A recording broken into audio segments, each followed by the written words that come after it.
Hello there.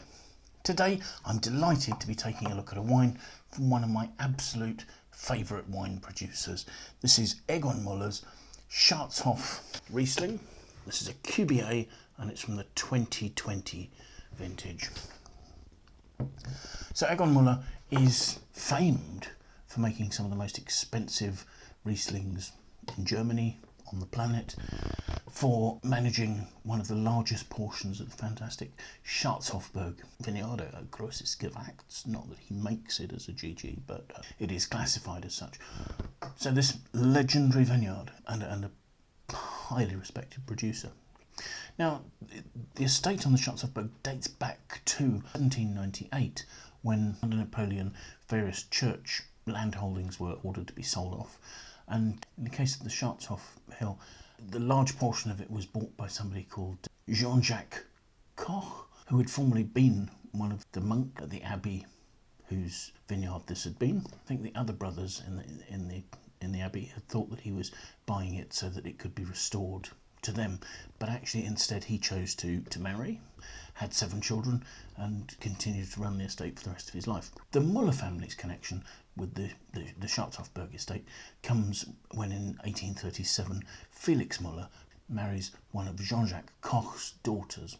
Today the Müller family own 28 hectares of the Scharzhofberg, including an incredible 8-hectare plot of over 100-year-old ungrafted Riesling. The estate's managed by Egon Müller, Egon Müller IV. He's the 6th generation of his family to do so, and not surprisingly, his son's Christian name is Egon. As well as their holdings on the Scharzhofberg, the Müller family also own another estate by the name of Legale, and the family make wines from its prime single vineyard, the Wiltingen Qba. However, within the family's holdings, there are also 4 other vineyards, the Wiltingen Qba, Wiltingen Braunfels, Oberemler Rosenberg, Scharzhofberger Rauch. It's from these 4 quite small vineyard plots that the estate makes it Qba Riesling. Clearly there is the option, if any wines are downgraded either from the Wiltingen Qba or from the Scharzhofberg bottlings, that they can also make their way into this as well. But I think you'll only find that would happen in exceptional cases, in quite poor years maybe. But the Qba is made with all the careful attention to detail that is applied both to the wines from the Scharzhofberg and from the Wiltingen Qba. So this is a wine made with world-class attention to detail. The grapes here are all hand-picked, pressed, and the juice settles for 24 hours. Fermentation takes place in stainless steel tanks. I've seen notes somewhere that suggest the fermentation actually goes on in old 1,000-litre oak barrels. But I think that Scharzhofberg and the Wiltingen Qba, and I guess any wines that were declassified from those, would be fermented in that way. But certainly the majority of the wines that go into this bottling will have been fermented in temperature-controlled stainless steel tanks. Fermentation goes on using the indigenous yeasts that have made their way into the winery from the vineyard. These wild ferments are allowed to proceed at their own pace and so can sometimes take up to 6 months to complete. The sweetness, I believe, is the result of a stop fermentation. I don't think there's any back blending of concentrate grape must into this to sweeten the wine. I don't think the estate works that way. Let's have a look at the wine, shall we? Okay, first impressions are of a very pale, almost water white with greenish hints colour. Swelling it really isn't sticking to the glass at all. This is a wine with 10% alcohol according to its label. It has a little sweetness, but it really is quite light-bodied. Oh, that's the impression I get from looking at it. So let's see what we make of the aroma, shall we? Wow. There's a real pungency to the aromas. There really is a dominant, very clean, quite pronounced liminess. It's very well defined.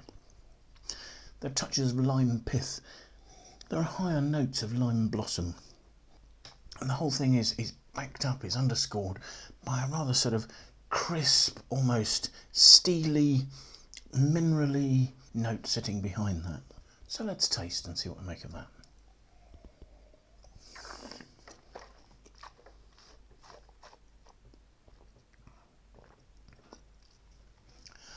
There's an incredible intensity of limey fruit with maybe a slightly waxy nature, waxy limes.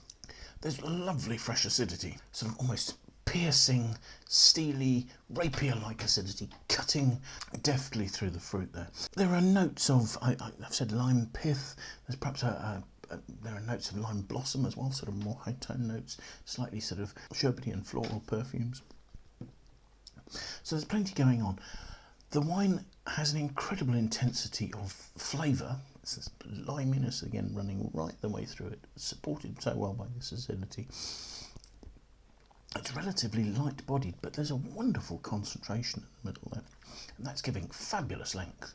You know, right at the end, that lime character carries right on through the wine, and I think that's where this wine, a Qba, would quite happily develop in bottle, probably for another 5 or 6 years, because those waxy notes may develop into more petrolly notes, that sort of thing, or more sort of rich, polishy notes.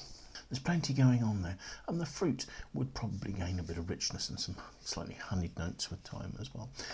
So yes, this is a wine of lovely intensity, beautiful precision, and you know, just so beautifully balanced. There's a sweetness that's normally in this wine, I don't have an exact figure, but it's normally somewhere in the region of 28-30 grams per litre sugar.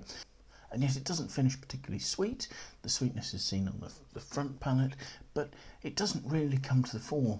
It's just there to balance the fruit really nicely. The limey acidity keeps the fruit fresh right the way through to the end, and then just at the finish there are little tiny notes of sort of toasty development just starting to show on the Riesling. So thank you very much for watching. I hope you found this tasting interesting. It's great to come across a wine of such sort of precision, elegance and balance.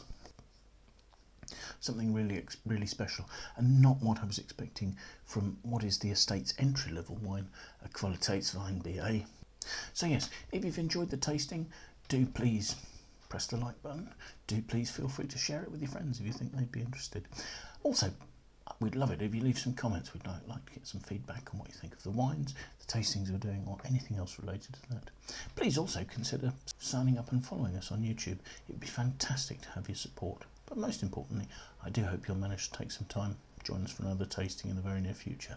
Thanks again. Bye for now.